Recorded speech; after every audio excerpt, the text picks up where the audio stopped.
नमस्कार, जय छठी मैया। मित्रों, आज मैं छठ पर्व पे जो उथल पुथल हो रहा है आम आदमी पार्टी और भारतीय जनता पार्टी द्वारा, पहले छठ पे दोनों ने मिलजुल के रोक लगाया। अब जो दोनों एक दूसरे पे छींटाकशी करके आरोप लगा के राजनीति कर रहा, उसी विषय पे मैं डेट वाइज कुछ बताना चाहता हूँ, क्योंकि पूर्वांचल के लोगों को ये लोग अपना गुलाम समझ रहे हैं या मूर्ख समझ रहे हैं, ये तो ये बताएंगे। लेकिन तारीख वाइज कब क्या हुआ उसके बारे में मैं कुछ बताना चाहूँगा। सबसे पहले मैं आता हूँ, 30 सितंबर का डेट है। केजरीवाल जी दोपहर 2 बजे प्रेस कॉन्फ्रेंस कर रहे हैं DDMA के मीटिंग के बाद कि दिल्ली में छठ पे, सार्वजनिक स्थान पे छठ पूजा करने पे पूर्णतः प्रतिबंध रहेगा। उसके जस्ट बाद उनके उसी प्रेस कॉन्फ्रेंस में ये भी घोषणा होता है कि अगली DDMA की मीटिंग 15 नवंबर को होगा, उससे पहले अब कोई DDMA की मीटिंग नहीं बुलाई जाएगी।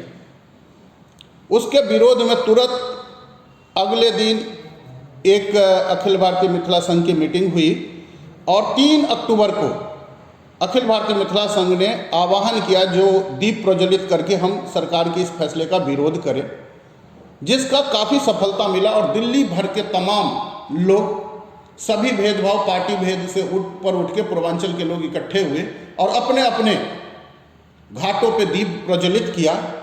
इसका परिणाम ये हुआ, जो बीजेपी और AAP में दोनों में खलबली मच गई और उसके बाद राजनीति शुरू हो गया। राजनीति शुरू के इसी दौर में जो कैसे कैसे घटनाक्रम हुआ वो मैं आपको सारे बताता हूँ। सबसे पहले 7 अक्टूबर को श्रीमान महाबल मिश्रा जी ने लेटर एक लिखा छठ के लिए। उसके बाद वो चुप बैठ गए। उसके बाद जो पूर्वांचलियों की जो बौखलाहट थी, एक गुस्सा था, उस गुस्सा को देखते हुए बीजेपी ने इस आंदोलन को, पूर्वांचलियों को गुस्सा शांत करने के लिए, पूर्वांचलियों को बांटने के लिए कार्यक्रम शुरू करा मनोज तिवारी जी के नेतृत्व में। 12 अक्टूबर को मनोज तिवारी जी ने एक प्रदर्शन किया केजरीवाल जी के हाउस पे, और उसके बाद, उस प्रदर्शन के बाद मनोज तिवारी जी शांत बैठ गए अपने घर में। उसके बाद आ जाइए 12 को ही मनीष सिसोदिया जी ने भी राजनीति किया, स्वास्थ्य मंत्री को, केंद्रीय स्वास्थ्य मंत्री को लेटर लिख के। 14 तारीख को केजरीवाल जी ने लेटर लिखा। इसके बाद ये लोग, आम आदमी पार्टी, बीजेपी बिल्कुल शांत हो गया। फिर हम लोगों ने देखा, जब शांत हो लिया, 2 पार्टों में लोगों को बांट दिया, पूर्वांचल के लोगों को, भाजपा और गैर भाजपा के उसमें। इसी बीच बहुत सारे लोगों से बात हुई।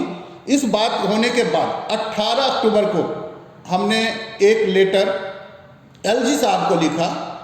10 दिन का टाइम दिया LG साहब को, जो 10 दिन के अंदर 28 अक्टूबर तक या तो छठ की आप फैसला करिए।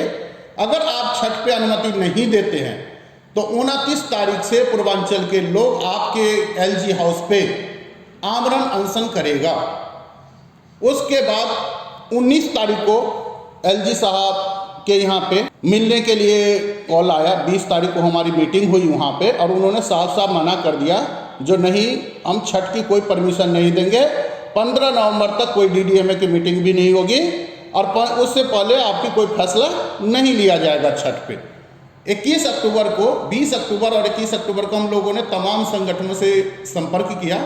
21 अक्टूबर को 100 से अधिक ऑर्गेनाइजेशन ने LG साहब को लिखा या मेल किया, जो छठ की अनुमति दीजिए, नहीं तो हम लोग भी 28 अक्टूबर तक, अगर छठ की अनुमति नहीं मिली तो 29 अक्टूबर को आमरण अनशन में बैठेंगे।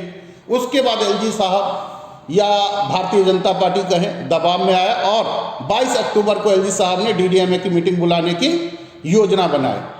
26 तारीख तक छठ पूजा संघर्ष समिति के नेतृत्व में लगभग 623 ऑर्गेनाइजेशन, दिल्ली भर के छठ पूजा की समितियां LG साहब के यहाँ पे अनशन पे बैठने की घोषणा कर चुका था। तो 27 को इन्होंने फैसला दिया, और जो भी फैसला किया उसकी पब्लिक नहीं किया। मनीष सिसोदिया जी ने, मतलब पब्लिक को बांटने के लिए, एक झूठा घोषणा किया कि सभी घाटों पे छठ की अनुमति है। लेकिन अनशन रद्द होने के बाद, अनशन की कार्यक्रम रद्द होने के बाद 29 तारीख को इन्होंने जो लेटर जारी किया, उसके आधार पे यमुना घाटों पे छठ होने पे रोक लगा दिया गया। मतलब इसमें दोनों पार्टी की सहमति थी, भारतीय जनता पार्टी और आम आदमी पार्टी, दोनों ने मिलकर रोक लगाया है। ये नहीं जो एक पार्टी ने रोक लगाया है, एक पार्टी नहीं, क्योंकि DDMA का जो भी फैसला होता है वो सर्वसम्मति से होता है, ना कि बहुमत से। और अगर बहुमत से भी होगा तो भी ये दोनों के लगभग बराबर का ही हैसियत है। उसके बाद हम लोगों ने कई बार LG साहब को पत्र लिखा, लेकिन LG साहब ने कोई जवाब नहीं दिया। CM साहब को भी पत्र लिखा गया, जो छठ घाट, जो यमुना घाट है वहाँ पे वो 5 नवंबर तक हम लोग संघर्ष करते रहे।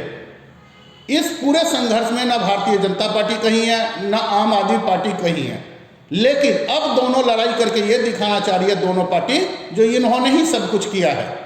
इसीलिए सभी लोगों से मेरा निवेदन है कि भारतीय जनता पार्टी आम आदमी पार्टी के झांसे में ना आए, सभी लोग एक साथ आए। पूर्वांचल की जो छठ है, अपने छठ पे किसी को हम राजनीति नहीं करने देंगे। एक सबसे बड़ी बात, एक और बात विषय जो है, अभी तक इन लोगों ने घोषणा ये कर रहे थे जो नहीं 1068 घाटों पे हम लोगों ने अनुमति दिया है छठ करने के लिए। जब हम लोगों ने दबाव दिया जो 1068 घाट कौन सा है जिस पे आप फंडिंग दे रहे हो, क्योंकि अगर कोई भी पूर्वांचल के व्यक्ति है तो छठ का 1 रुपया भी नहीं खा सकता, लेकिन वर्तमान केजरीवाल सरकार हो या जो भी हो, वो सभी लोग छठ के नाम पे पैसे का घोटाला कर रहा है।